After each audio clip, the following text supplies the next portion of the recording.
샬롬 류 선생의 구속사 천국열차 유도순 목사님의 신구약 성경 파노라마를 낭독하는 시간입니다. 지금은 여호수아의 마지막 장 24장입니다. 백성으로 더불어 언약을 세우고. 도표 해설. 24장의 주제는 백성으로 더불어 언약을 세우고 25절라고 한 언약 갱신입니다. 이것은 어느 시대 어느 사역자를 막론하고 그가 이 세상을 떠나기 전에 후손들에게 물려주어야 할 주제인 것입니다. 도표를 보시면 언약 갱신에 앞서서 첫 단락에서 하나님의 언약이 지금까지 어떻게 계승되어 내려왔으며 지켜주셨는가 하는 하나님의 행사를 먼저 진술하고 있음을 봅니다. 둘째 단락에서는 이에 대하여 인간은 어떻게 보답해야 마땅한가 하는 인간의 책임을 말씀하고 그렇게 한 연후에 마지막 단락에서 언약을 갱신시켜 줍니다. 도표에서는 첫 단락에서 내가가 강조되어 있음을 봅니다. 이는 하나님께서 언약하시고 언약하신 바를 그대로 지켜주신 하나님의 주권적인 행사임을 말씀해 주고 있습니다. 이 언약을 믿는 하나님의 백성들은 구속의 역사가 완성되는 날까지 이 언약의 바톤을 후손들에게 계속적으로 물려주어야만 하는 것입니다. 내용 관찰. 24장은 여호수아의 고별 설교입니다. 크게 세 부분으로 나누어지는데 1에서 13절은 하나님께서 이제까지 하신 일을 약술하고 있고 14절에서 24절에서는 그러므로 14절 우리는 어떻게 해야 하는가 하는 인간의 책임을 말씀하고 계시며 25절에서 28절까지에서는 앞에 두 부분을 근거로 한 언약을 갱신하는 내용, 즉 결단케 하는 순서입니다. 여호수아가 이스라엘 모든 지파를 세겜에 모으고 그들이 하나님 앞에 보인지라. 여호수아가 모든 백성에게 이르되 이스라엘의 하나님 여호와의 말씀에 이렇게 시작됩니다. 1절에서 2절. 온 백성은 여호와 앞에 서 있고 여호수아는 하나님의 말씀을 대언합니다. 먼저 하나님이 해주신 일을 말씀하고 있는 첫째 부분 1절에서 13절의 주체는 나 또는 내가 라고 말씀하고 있는 하나님 자신이십니다. 3절에서 13절까지의 11절 속에 내가 라고 하는 말씀이 무려 12번이나 나옵니다. 내가 아브라함을 택하여 부르고 그 씨를 번성케 하려고 이삭을 주었고 3절 이삭에게는 야곱을 주었고 4절 내가 모세와 아론을 보내었고 또 애굽에 재앙을 내렸나니 5절 내가 너희 열조를 애굽에서 인도하여 내어 6절 내가 홍해를 육지같이 건너게 하였으며 7절 내가 가나안의 7족속을 너희의 손에 붙였으며 내가 쫓아내게 하였나니 너희 칼로나 너희 활로 이같이 한 것이 아니라 12절 내가 또 너희 수고하지 아니한 땅과 너희가 건축하지 아니한 성읍을 너희에게 주었나니 하십니다. 13절 처음부터 끝까지 오직 여호와 하나님 곧 내가 해주신 일뿐이었습니다. 하나님께서 해주신 일은 한 사람 아브라함을 택하여 부르심으로부터 3절 시작하여 그 자손들에게 가나안 땅을 기업으로 주시기까지의 13절 구속의 역사를 증거해주고 있습니다. 이것이 중요합니다. 구속의 역사는 하나님께서 주권적으로 계획하시고 언약하신 바를 성취해 나가시는 역사인 것입니다. 이를 행하는 여호와 그것을 지어 성취하는 여호와라고 말씀합니다. 예레미야 33장 2절 주님도 내 아버지께서 이제까지 일하시니 나도 일한다 라고 요한복음 5장 17절 이를 말씀하셨습니다. 이것이 먼저입니다. 말씀의 사역자들은 먼저 이를 증거하여 회중들에게 알려주어야만 합니다. 신약 성경의 서신서들을 보십시오. 크게 두 부분으로 되어 있는데 앞부분은 하나님께서 우리를 위하여 하신 일이 무엇인지 그것을 증거하고 있습니다. 그것을 교리라고 말합니다. 그런 연후에 그러므로 형제들아 하고 우리가 어떠한 삶을 살아야만 하는지를 말씀합니다. 이것을 윤리라고 말합니다. 본문도 같은 구도입니다. 이스라엘 모든 지파들을 세겜에 모으고 먼저 하나님께서 옛적 2절로부터 지금까지 약 500년 동안에 행해주신 일을 진술하고 난 다음에 그러므로 이제는 하고 14절 인간의 책임을 말씀하고 있습니다. 하나님께서 행해주신 일을 먼저 증거하는 것이 하나님의 주권을 세워드리는 일입니다.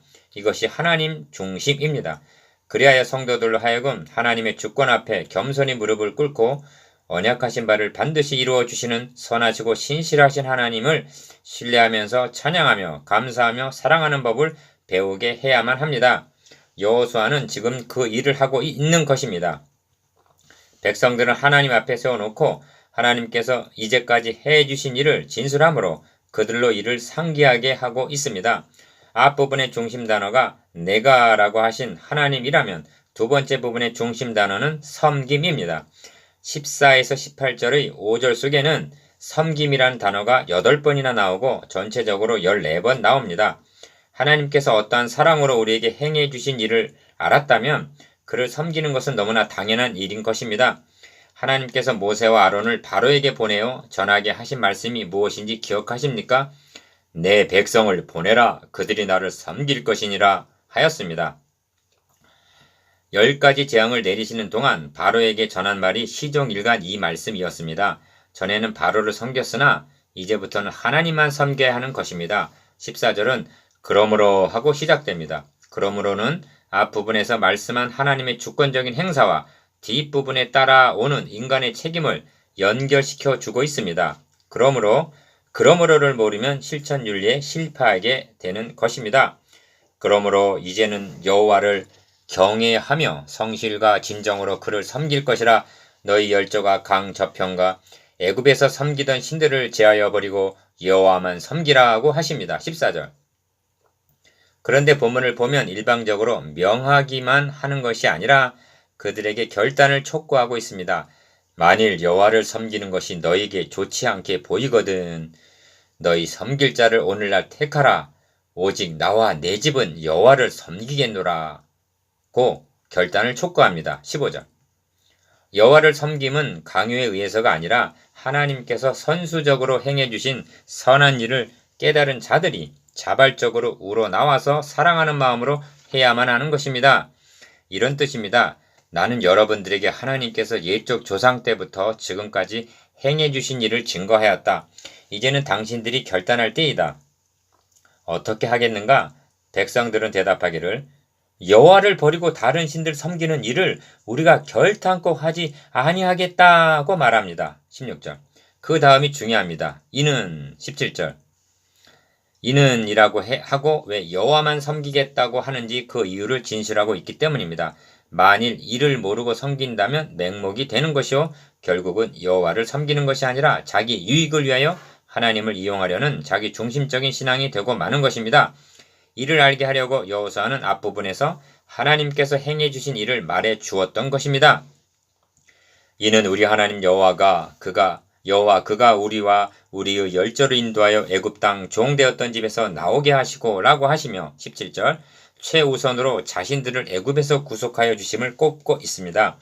애굽 땅 바로의 종되었던 그들을 구속하여 하나님의 백성을 삼아 주셨다는 출애굽기 6장 6절에서 7절은 이 사실을 알기 때문에 여호와만 섬기겠노라고 말하고 있는 것입니다. 인도하여 내셨고 보호하여 주셨으며 17절 가나안 족속을 쫓아내시고 그들에게 안식을 주셨음을 말합니다. 18절 그러므로 우리도 여호와를 섬기리니 그는 우리 하나님이심이다. 18절 이라고 신앙을 고백하기에 이릅니다.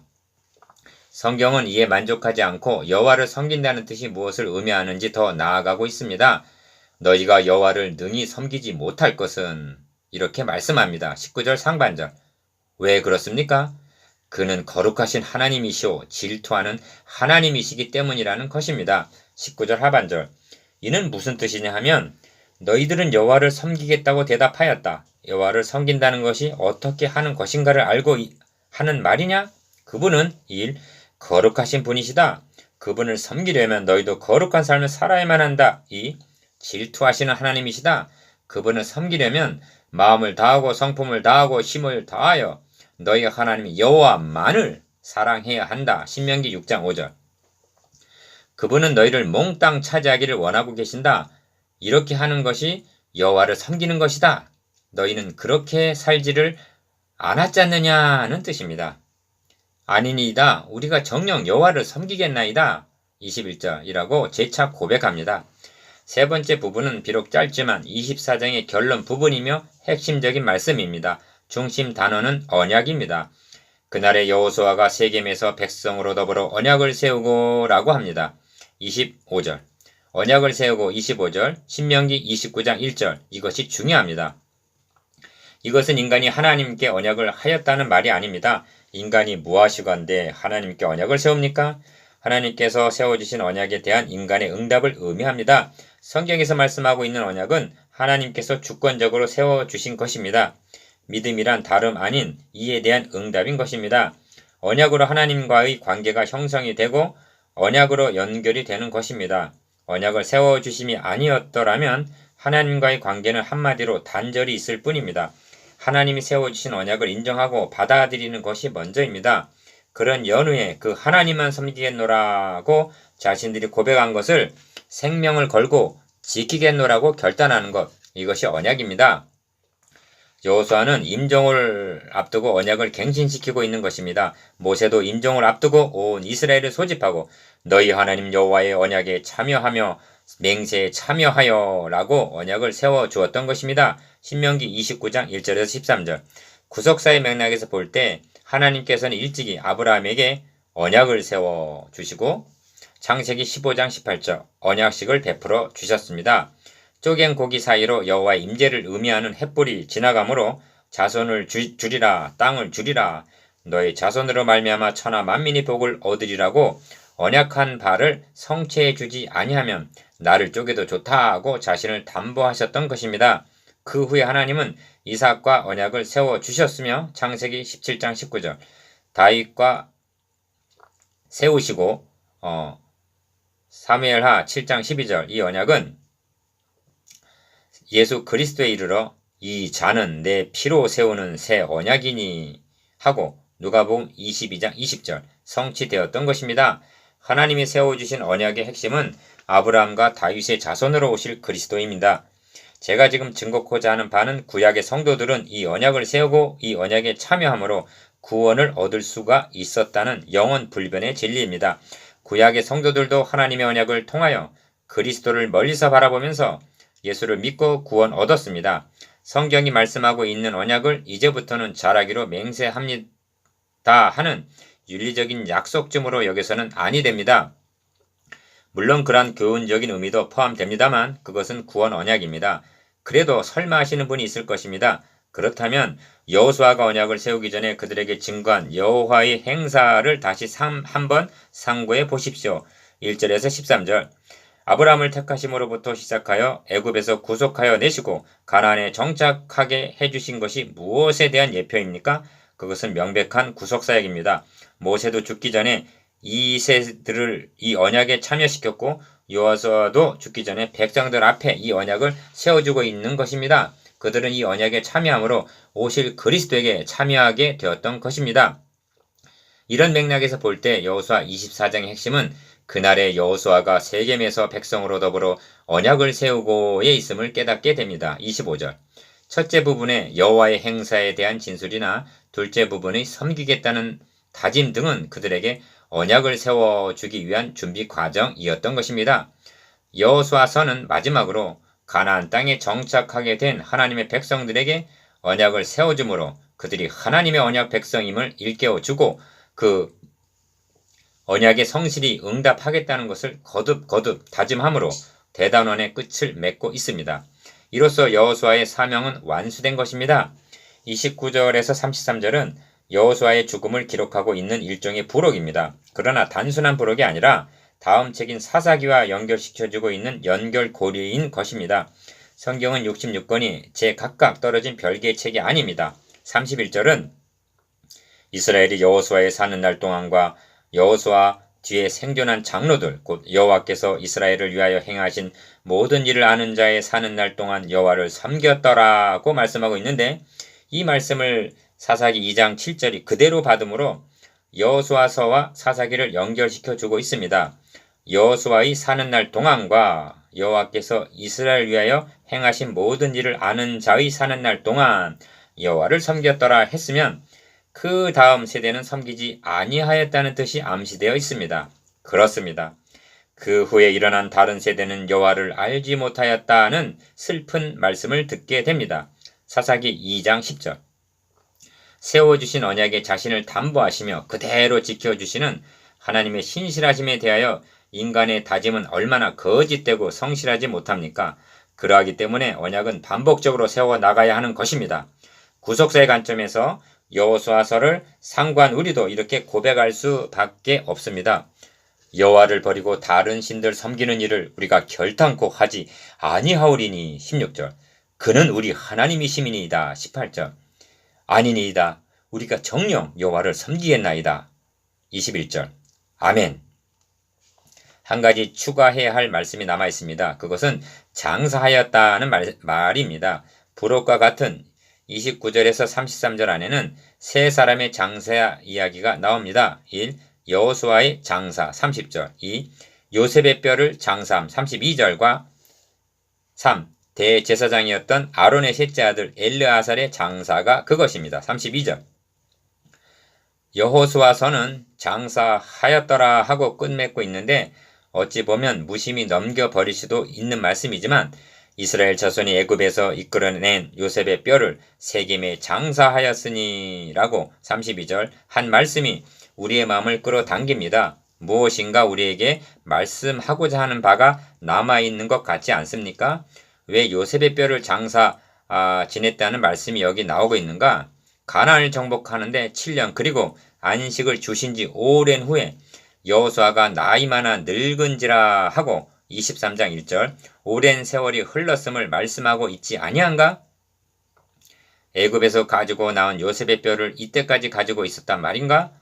생각이 이해에 미치면 거기에 말씀하고자 하는 바가 있음을 깨닫게 됩니다. 요셉의 뼈를 벌써 장사 지냈느냐 아니면 이때 장사했느냐는 중요하지 않습니다. 중요한 것은 요셉이 죽기 전에 왜 너희는 여기서 내 해골을 메고 올라가겠다 하라. 죽기 전에 왜 너희는 여기서 내 해골을 메고 올라가겠다 하라. 창세기 50장 25절이라는 유언을 남겼느냐에 있습니다.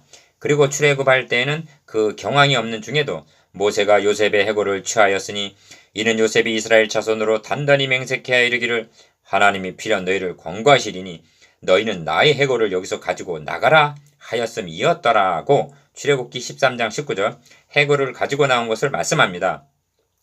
요셉의 유언으로부터 출애굽까지는 약 400년간 그 기나긴 세월 동안 이 유언은 끊어짐이 없이 전승되어 내려왔으며 출애굽한 1세대들이 광야에서 다 죽어 없어진 40년 방황의 기간에도 요셉의 유언이 그리고 해골이 무엇이 그다지 중요한 의미가 있기에 잃어버림이 없이 간직되었다가 여호수아서 마지막 장에서 여호수아의 장사와 함께 언급되고 있느냐는 물음이 제기되면 당연한 것입니다. 여기에는 필시 하시고자 하는 메시지가 있기 때문일 것입니다. 첫째로 이들은 요셉의 유언이 말해주듯이 메시아에 대한 하나님의 언약을 믿고 있어 죽었음을 의미합니다. 이에 대해 신약성경은 해설하기를 이 사람들은 다 믿음을 따라 죽었으며 약속을 받지 못하였으되 그것들을 멀리서 보고 환영하였다고 말씀합니다. 그러니까 해골은 단순한 상징성이 있을 뿐 중요한 것은 하나님께서 필연 너희를 권고하시리니라고 한 하나님의 언약에 대한 믿음에 있는 것입니다. 그들은 한 줌의 흙과도 같은 해골을 붙들고 있는 것이 아니라 영원히 변치 아니하는 하나님의 언약을 붙들고 있었던 것이며 해골을 간직하고 있었던 것이 아니라 믿음을 간직하고 있었던 것입니다. 둘째로 그들의 본향은 가나안이 아니라 하늘에 있음을 알았다는 것입니다. 이에 대하여 믿음장에서는 또 땅에서는 외국인과 나그네로라 증거하였으니 이같이 말하는 자들은 본향 찾는 것을 나타내미라. 저희가 나온 바 본향을 생각하였다면 돌아갈 기회가 있었으려니와 저희가 이제는 더 나은 본향을 사모하니 곧 하늘에 있는 것이라. 히브리서 11장 13절에서 16절라고 말씀합니다. 이것입니다. 창세기는 요셉의 시신을 애굽에서 입간하였더라고 창세기 50장 26절 끝마치고 있는데 요셉의 장례는 그로부터 400년 정도 지난 후 고향인 가나안 땅에 와서 요셉 자손에게 기업으로 준 세겜에 장사하게 된 것을 말씀하므로 요셉이 꿈에 그리던 본향에 묻히게 되었음을 보여주고 있는데 그러나 이 본향은 1차적인 소원 성취였을 뿐 궁극적인 성취는 예수 그리스도로 말미암아 주어질 하늘에 있는 영원한 본향임을 성경은 알기를 원하고 있는 것입니다. 우리는 더 나아가야만 합니다. 셋째로 여호수아, 요셉, 엘르아살을 장사하였다라는 말씀으로 여호수아서를 끝내고 있음은 그들이 전투하는 교회에서 안식하는 교회로 옮겨갔음을 의미합니다. 그렇다면 장사하였다라가 아닌 살아있는 사람들은 전투하는 군대들로 남아있다는 말씀이 됩니다. 메시지는 분명해졌습니다. 이제 너희는 어떻게 하는 것이 마땅하냐고 묻고 있는 것입니다. 그래서 다음 책인 사사기 1장 1절은 여호수아가 죽은 후에 이스라엘 자손이 여호와께 묻자와 가로되 우리 중 누가 먼저 올라가서 가나안 사람과 싸우리까 하고 묻고 있는 것입니다. 적용. 여러분 이제 여호수아서를 끝마쳐야 할 시간이 되었습니다. 여러분도 마지막 장에 게시된 세 부분의 말씀, 즉 하나님의 행사를 알고 그러므로 여호와만 섬기기로 결단하고 언약을 굳게 세운 가운데 거하고 있습니까? 그렇다면 여러분에게 묻습니다. 우리 중 누가 먼저 올라가서 가나안 사람과 싸울 것입니까? 바로 우리들입니다. 이것이 여호수아서를 구속사의 관점에서 바라본 우리에게 주시는 마지막 결론입니다. 아멘. 여러분, 구속의 역사를 1m, 1cm, 1mm라도 더 전진시키기 위한 선한 싸움의 헌신을 결단합시다. 여러분, 한 가지 남아있는 문제가 있습니다. 우리 세대는 하나님 행사를 알고 그분만을 섬기기로 언약을 세우고 있지만 우리 후에 일어날 세대는 어떤 모습을 하고 있을까가 염려되지 않습니까? 그들을 위해서 선포된 말씀을 문자로 기록하여 후대에 물려주어야 함은 우리의 책임입니다. 여호수아 파노라마도 이를 위하여 기록되었습니다. 나눠봅시다. 1. 첫째 부분의 주제가 무엇입니까? 2. 둘째 부분의 주제가 무엇입니까? 3. 셋째 부분의 주제가 무엇입니까? 암송, 우리도 여호와를 섬기리니 그는 우리 하나님 이시민이다. 18절.